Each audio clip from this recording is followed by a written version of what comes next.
This is the Cliff Yates Show. Personal growth, motivation, inspiration, and philosophies for a great life.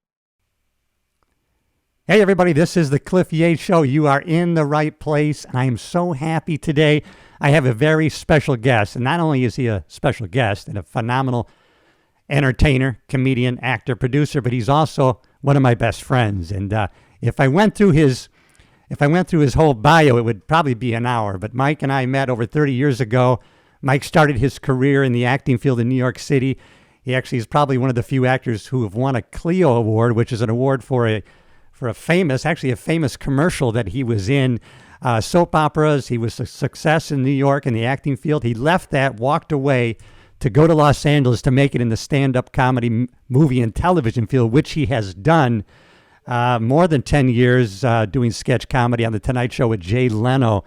Independent films and shows, over 30 on his IMDb page. So the guy is phenomenal. Like I said, my good friend, Mike Marino. I'm so happy you're at the show, buddy. Thanks, Cliff, man. I appreciate that. That was one incredible introduction, too. Thanks, pal. Hey, it's all true. And before we go too long, because people are going to want to know, if they don't already want to know, where they can find you and your tour dates. Your calendar is full.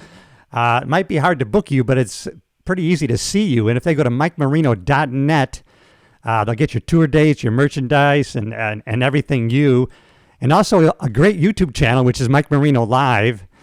And your podcast is live from my mother's basement every Tuesday at 8? Yeah. It's phenomenal. Great, man. Thank you so much. Yeah. Everything is on the channels you just explained, and I appreciate that. And onward and upward, you know? Absolutely. And I'll put in the YouTube description all your links, and also on the show notes of all the on all the podcast platforms, because we're on iTunes, Spotify, and Amazon Music, and all those things. So it's great. So hard to believe where we've come from over 30 years ago. And I was doing stand-up in L.A., and you were starting out stand-up. You were already a seasoned actor, and you decided, I'm going to start from the bottom of this industry and go to the top.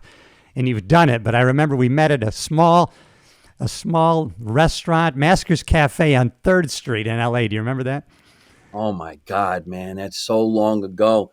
It's not even there anymore. Masker's Cabaret Theater. That's right. Every night at 8 o'clock, we did a stand-up comedy show with about 8 to 10 comedians. Everybody got 10 minutes, and we just prayed we had an audience. It's so far before TikTok, Instagram, YouTube, and we used to make up flyers and hand them out on the street and just beg, please, it's free. Well, and I come into this place, and you had everything set up. You had the stage right. You knew how to set up a comedy room. So after dinner, everything was just ready to roll.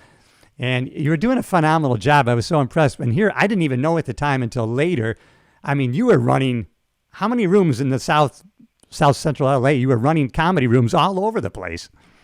Yeah, I had about like 5 rooms running at the same time. So I would try to scoop up Tuesday, Wednesday, Thursday, Friday, and a Saturday so that I could make some money, have the ability to have some stage time for myself. I would host all the shows. And then I get to meet and mingle with other comedians that you were hoping would throw you back. So everybody was working for like $5 and hoping there wasn't going to be a barroom brawl. Yeah, that did happen now and then. I know you took me on the road to some really kind of rough sports bars, and I was thinking, wow, man. And that was, one of the first lessons you were teaching me ahead of time, and you were so gracious to be mentoring me. And we'd go to these rough places, and you would say, I'm going to have trouble with that guy. I'm going to have trouble with that guy. I'm going to work on that guy. And by the end of the night, I'm going to have those guys. And man, you did. God, everything you said in the stand-up field, you really has come true that I came to see. And then eventually, after we did a bunch of little shows here and there, and all of a sudden we said, you know what? Let's just play one of the biggest theaters in the state of California. There used to be a legendary theater on the Sunset Strip, the Palladium. How did we do the Hollywood Palladium? One of the most iconic venues. As a matter of fact, 1981 or 2, I think Richard Pryor did live on the Sunset Strip. And here we are now renting this theater ourselves, trying to fill it, and we filled it with 1,000 people. And I remember I had my audience of the LA Sheriff's Department, and you at the time were doing comedy traffic school. I remember you brought like 1,000 Hell's Angels. Can you imagine that? We had all these cops and the Hells Angels. That's when we came up with the Cop and the Con. That's right. You came up with that, the Cop and the Con. We went on to do numerous shows under that banner, and it was so popular. I just remember people just saying, wow, this is better than any show I've seen in Vegas. And you've gone on to headline in Vegas for many years and work with some of the top celebrities. And God bless you. You're doing so well, Mike. I'm proud of everything you've done. Remember, we did Catch a Rising Star in Reno. Then we went to Laughlin. You and I had done so many shows. We always did the cornfields of your family, wherever that was up there in Caledonia. I can't believe I remember all of this. Oh, my God. Yeah, and you're so, and it goes to you. In other words, I made the decision to continue in my full-time police job. So I really didn't have the time, energy, or connections to be booking myself around the country. Luckily, you had worked so hard to develop a reputation that you had the clout with the booking agents to say, let me hire my own opener, which allowed me to open for you. And I mean, these guys are writing the checks. I mean, the feature gets paid, but they took your word. And that just goes to developing relationships and the power that there is there. Yeah, this is a full-time job. I mean, if you got to sit in an office all day long, calling and calling and calling and pitching and calling, or accepting, yes, I want it, no, I don't. It's very, and it's cutthroat, as you know. There's so many people that could take your job away from you very quickly. Yeah, that's why, you on many occasions to help other comedians out, you kind of put your reputation on the line and trusted that they're not going to mess things up. And sometimes it goes great and sometimes not. But you're always trying to reach back and help somebody up to the next level. And that's just a great thing. Yeah. Well, there are some days where you can hire an opening act and he does something really bad on stage and throws you under a bus that you ain't coming out from under. That's the tough part, Mike. Yeah. And you know what? I always remember, this is when I think of you, something I recently just heard from Pitbull, right? And you say the same thing, or else I could apply it to you as well as to him. Because Pitbull was recently on some show, and he said, yeah, people say I'm really lucky. He says, it's funny. The harder I work, the luckier I get. I mean, that's like you, People say, oh, Mike, you're lucky. You get this. Well, do you know how hard you work? I mean, it's all compensatory. You never know what any celebrity's going through. They could be wondering why anybody would think that they got there so easily and it was so lucky and it was so happy. I mean, they could have went through mass amounts of torture. And you look at all the people who are one-hit wonders. They have a huge, huge career and then absolutely nothing, and you wonder where they went. So just to sustain in show business at all, you're doing great. Yeah, you're right. And stand-up is one of those things that I would like to say to my audience specifically, whether you're 65, 75, or 80, if you wanted to start a stand-up career, you could start it. It's very simple, the steps that you need to take. You can be at an open mic next week doing 3 minutes, 4 minutes, whatever that is, and then just trying to get to that next level. There's a formula for it. And if you have the energy to do it, there's no longer any gatekeepers. There's nothing stopping you except yourself. If you really wanted to do it, you could do it. Yeah, you can. You can create your own career because you can go to any place that wants to do some kind of a show and say, hey, give me a slow night. I'll fill the place and you take the money and they make money on the food. If you go to a comedy club and say, hey, give me Monday, Tuesday, I'll do my own thing. Maybe you could fill that place. You could make some money that way and you could show the club owners that you're a hustler. There's also now YouTube and Instagram and Twitter and all of this crazy outlets where people could do something stupid on the internet and sell a boatload of tickets. So, there's many different ways to skin this cat. It's funny because now it's really people complain, but there's no way, probably even 10 years ago, there's no way that we could go on a live broadcast around the world for free. There's no way that we could promote ourselves this way, Mike, 10 years ago. I mean, you would have had to buy a commercial. We wouldn't have the money to do that. Right now, someone can watch us in South America, and we can get our product out there. There's no longer, all these great saying, oh, if I could only be on American Idol. You don't need to be on American Idol. If you got the talent and you can market that product, you can put it out there. So now it's up to you. Well, that's right. And you've always been the type of guy who do your own thing. Look at you. You know how to do this. You know how to do your podcast. You're always on the radio. You're an incredible performer, a great writer. Well, Remember, thanks, we Mike. catch Rising Star in Vegas, too, back in the day. Yeah, what a great room. I mean, I love those. I love those rooms because they were set up for comedy. They're professional comedy rooms, and there's certain venues that just, they fit comedy. They have the right lighting. They light the audience well. The audience is focused on the entertainer. There's problem venues, and then there's venues that are just made for stand-up, right? Yes. I was going to ask you, Mike, about what do you think about, because I don't know this, and you know this. It seems like a lot of the comedy clubs, I mean, they're selling food and beverage or beverage. I mean, that's what they're really marketing when they hire comics. They really want to know, how much are you going to bring in? How many people does your name bring in if they're going to hire you? But now the big industry for comedians really are the cruise ships. And so they already have their audience. Their audience is coming. So is it a different focus for them when they hire a comedian?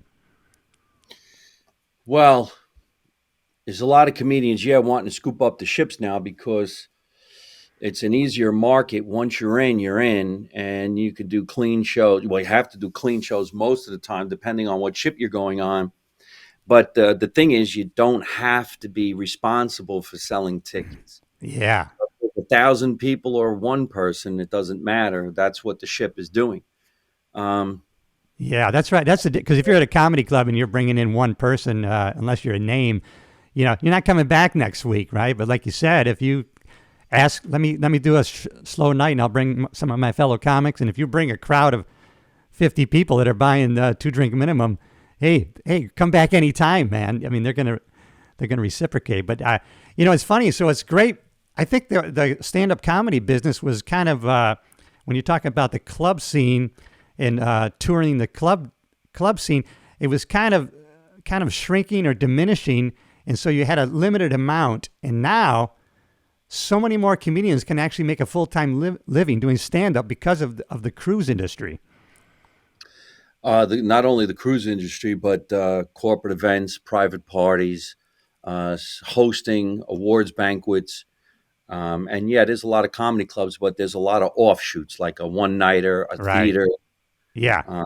I'm lucky I'm doing a lot of theaters, and that's what I enjoy the most. Yeah, I was going to say, the theater, I love, first of all, we've done a couple of theaters that we rented out ourselves. I like the theaters I just like them visually from the stage point of view, but also people that come to a theater are they're already in mental, I'm here to see a show. I'm sitting in a seat that's facing the dimming the lights. I'm here to watch the show. Sometimes at a club or other venues, people are at tables. Some people are there to see a show. Some people are there to talk and drink, and so it can be problematic. So I love the theaters. Do you feel the same? Or? Oh, yeah. Are you kidding me? The thunder of a theater and the rolling roar of the crowd is just the greatest feeling in the world. Yeah. God, yeah. Like being on top of that. That is the thing to do. Yeah, you sold out a lot of theaters in Florida. You do very well on that swing, man. I'm really proud of you for that. I love Florida. I know you spend a lot of time in Florida now. Yeah. And, wouldn't mind if we could do another show back up by you at the Thousand Islands. Well, I just did the charity event for that same charity, a golf tournament, I'm saying, and people were requesting us. So I may have to produce that show again because, and that's another thing, Mike. You have, if I added it all up, you probably have done $1 million worth of charity events just for police agencies and special charities, and you really have. You've done a lot of free stuff for people. I'm still a member of 1013 out of Brevard, Florida. Oh my God, oh my God, that's where I'm in Brevard County. Yeah, that's right. That's where I live. Yeah, they're awesome, man. That is great. But I mean, stand up is it's one of those things, man. That kind of it relates to any business, really. I mean, and what you've taught and which people should take heed to is, man. When you enter a comedy club, man, you be nice to everybody every time. You don't know who that waitress is. Maybe they're the son or daughter, that waiter of an owner. Like you say, Mike, you know what? You say, be nice to people in the grocery store. That comedy club owner might be in the grocery store. You don't know when that's going to happen.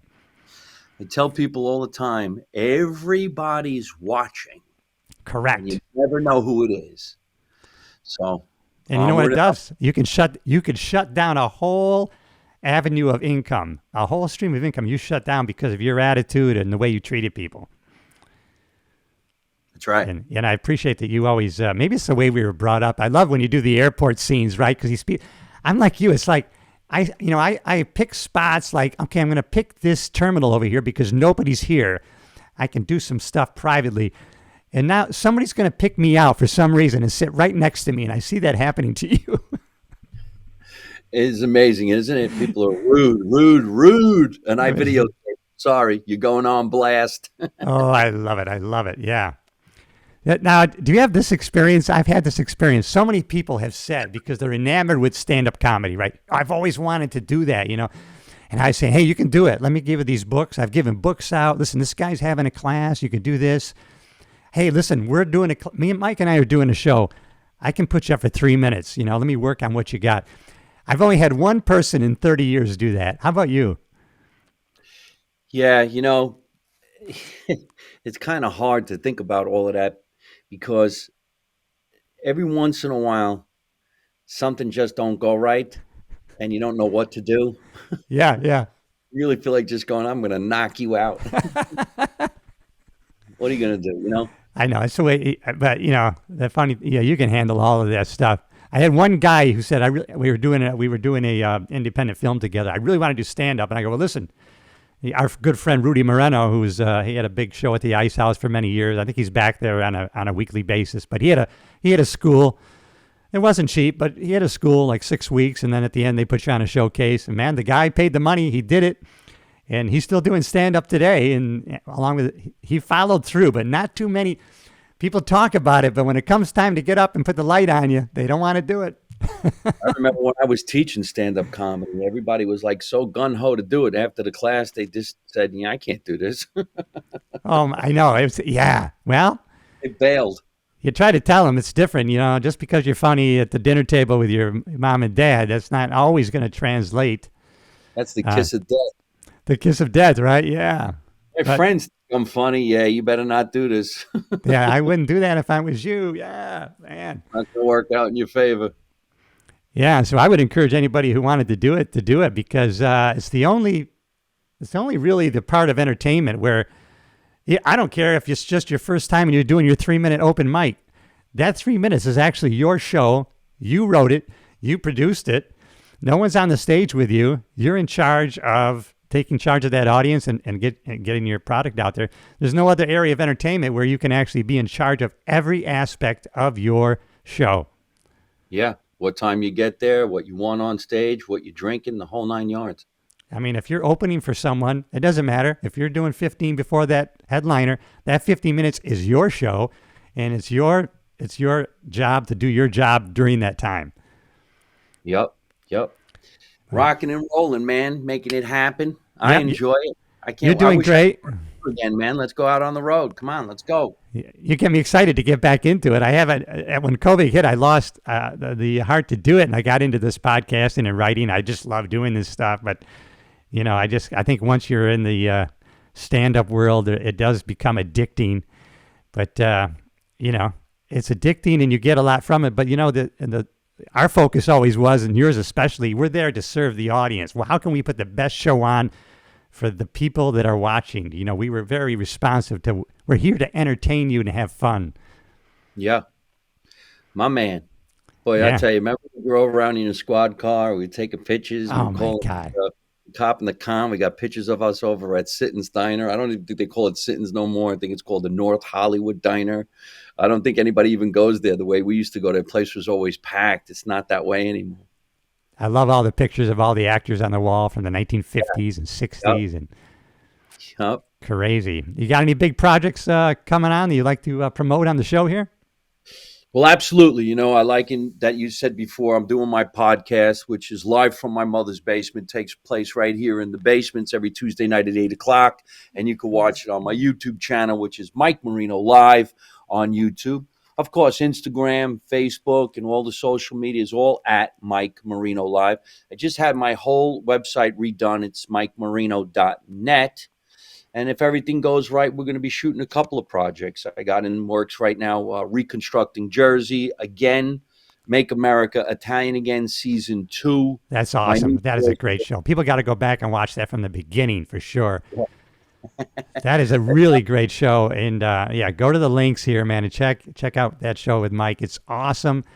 And, I just did a podcast with a guy out of Vegas. It's funny because he worked for the MGM, and he knew of you because he worked, he worked for Brad Garrett's room as like a restaurant manager. So he knew of you, man, and we talked about you in Vegas, and he was so impressed. I think he was part of that group. I don't know if you were, when Brad Garrett was over at the Tropicana, I think he was part of that. Do you remember you were there and all of the staff and the dealers, they came up to see you on stage. Who is this guy rocking this room? And so he was there, and he remembered that like 20 years ago. I go and try to get back into Brad Garrett's. I actually just found out that they're going to get rid of the Tropicana. They're going to explode it, and it's going to be a baseball field. No. Oh, my God. That's the iconic place, man. And yeah. Isn't that amazing when they knocked down the classics? I remember they got rid of the Riviera. How heartbreaking that was. Oh, my God.